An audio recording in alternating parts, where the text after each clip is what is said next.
नमस्कार साथियों, स्वागत है आपका अपने चैनल मिस्टर एसबी कॉलेज पर।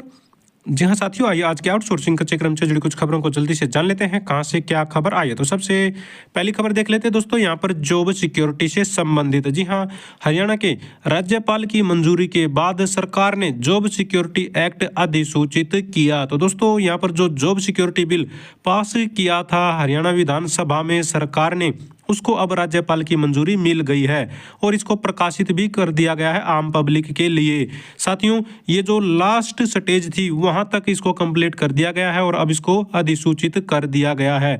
अब 1,20,000 अस्थायी कर्मचारियों को जॉब सिक्योरिटी मिल चुकी है सरकार की तरफ से, यानी कि वो बिल प्रॉपर तरीके से जो लास्ट चरण होता है वो भी पूरा हो चुका है। यानी कि पहले साथियों आप लोगों को पता है, जैसे अध्यादेश लाए थे, फिर उसको विधानसभा में पेश किया, विधानसभा में पास करवाने के बाद अब राज्यपाल के पास भेजा, राज्यपाल ने उसको साइन कर दिया, अब वो लागू हो चुका है। तो अब वो लागू हो चुका, तो फाइनल जो प्रति है उसको हमने अपने टेलीग्राम चैनल पर भी डाल दिया है और व्हाट्सएप चैनल पर भी डाल दिया है।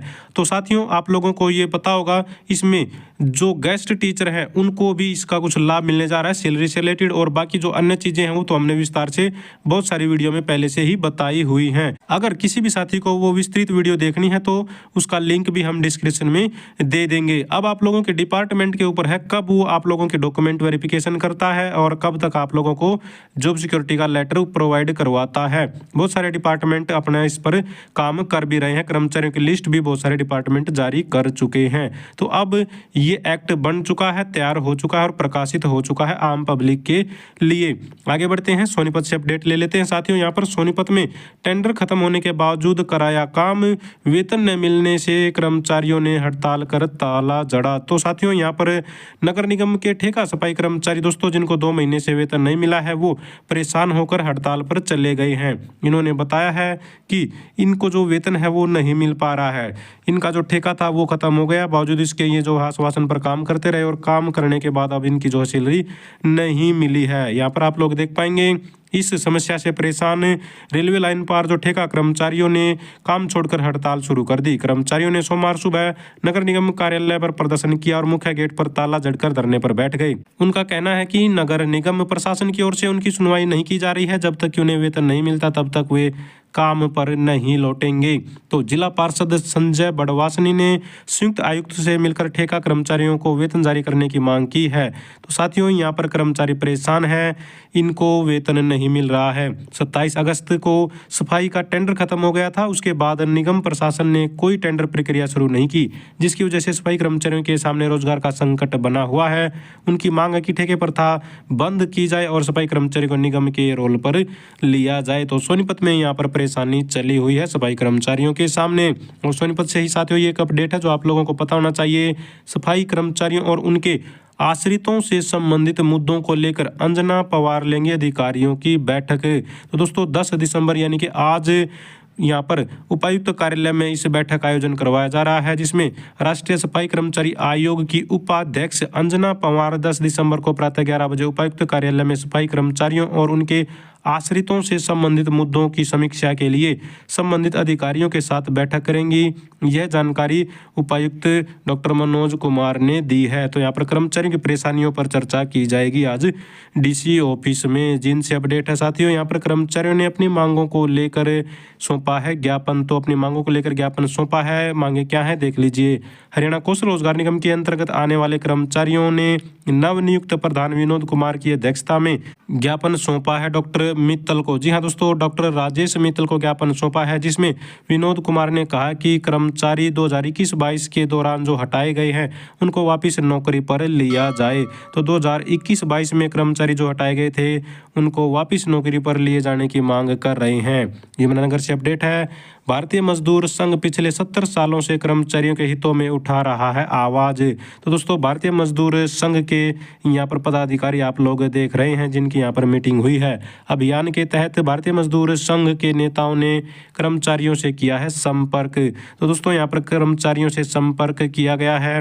इन्होंने बताया है कि यहाँ पर भारतीय मजदूर संघ 70 वर्षों से कर्मचारियों के हितों में आवाज उठाता आ रहा है। भारतीय मजदूर संघ की ही मेहनत का दोस्तों ये परिणाम है कि पिछले लंबे समय से कर्मचारियों की जो मांग थी जॉब सुरक्षा की उसको सरकार ने यहाँ पर पूरा कर दिया है। इसके लिए इन्होंने सरकार का धन्यवाद भी किया है और ये देश हित में और कर्मचारियों के हित में लगातार काम करते रहेंगे, यहाँ पर ये बात भी बोली गई है और भविष्य में भी कर्मचारियों की मांगों को लगातार उठाते रहेंगे। कैथल से ले लेते हैं अगली खबर साथियों। यहाँ पर all Haryana power corporation worker union कष्ट निवारण समिति में रखेगी शिकायत, डीसी को देंगे ज्ञापन। तो साथियों all Haryana power corporation worker union की गेट मीटिंग 13वें दिन भी जारी रही, जिसमें यहाँ पर कर्मचारियों की प्रमुख मांग है कि जो कर्मचारी, जो लाइनमैन, तकनीकी कर्मचारी दोस्तों जो ऑफिसों में बैठे हैं उनको बाहर ड्यूटी पर लगाया जाए, यानी कि फील्ड में उनकी ड्यूटी लगाई जाए।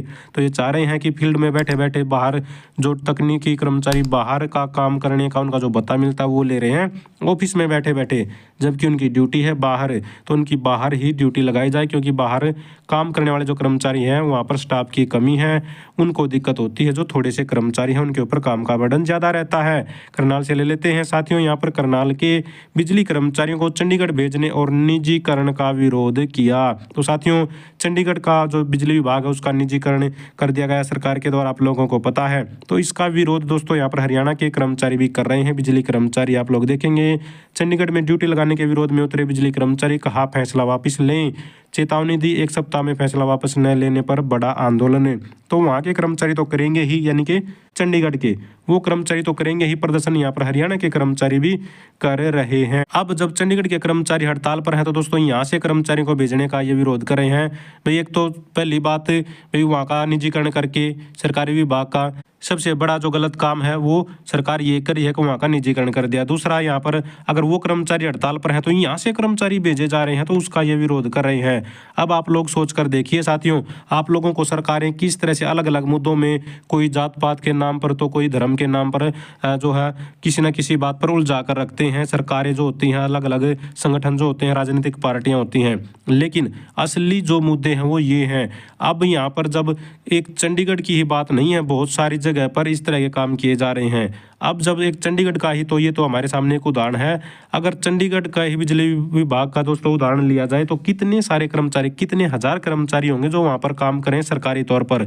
और अब जब उसको प्राइवेट हाथों में दे दिया जाएगा तो भविष्य में कितनी हजार नौकरियां खत्म हो जाएंगी, सरकारी नौकरियां। तो आप लोग सोच सकते हैं भविष्य को किस तरह से नष्ट किया जा रहा है, किस तरह से बर्बाद किया जा रहा है। यहाँ पर एक आम आदमी, जो गरीब आदमी है, जो सिर्फ और सिर्फ एक सरकारी नौकरी के भरोसे ही जो है रहता है अपने आप को ऊपर उठाने में या फिर अपना जीवन स्तर सुधारने में, जो सरकारी नौकरी से ही दोस्तों अपने आप को आगे बढ़ाने की कोशिश करता है, उनके किस तरह से भविष्य को ये खत्म किया जा रहा है, कह सकते हैं कि प्राइवेट हाथों में सब कुछ सौंप कर।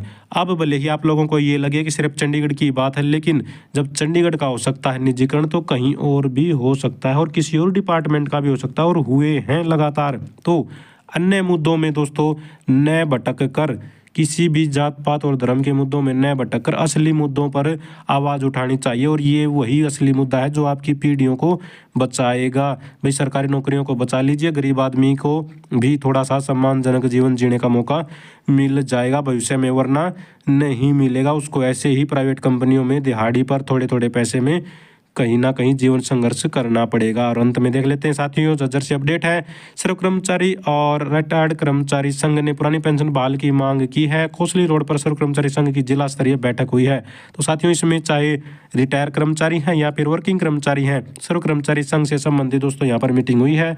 इस मीटिंग में कच्चे कर्मचारियों को पक्का करने, पुरानी पेंशन बहाल की जाए, कौशल रोजगार निगम को भंग किया जाए और खाली पड़े पदों को तुरंत प्रभाव से नियमित भर्तियों से भरा जाए, बैकलॉग को पूरा किया जाए। इस तरह की मांगों को भी उठाया गया है। तो दोस्तों ये थी सारी की सारी आज की आउटसोर्सिंग कच्चे कर्मचारी जुड़ी खबरें।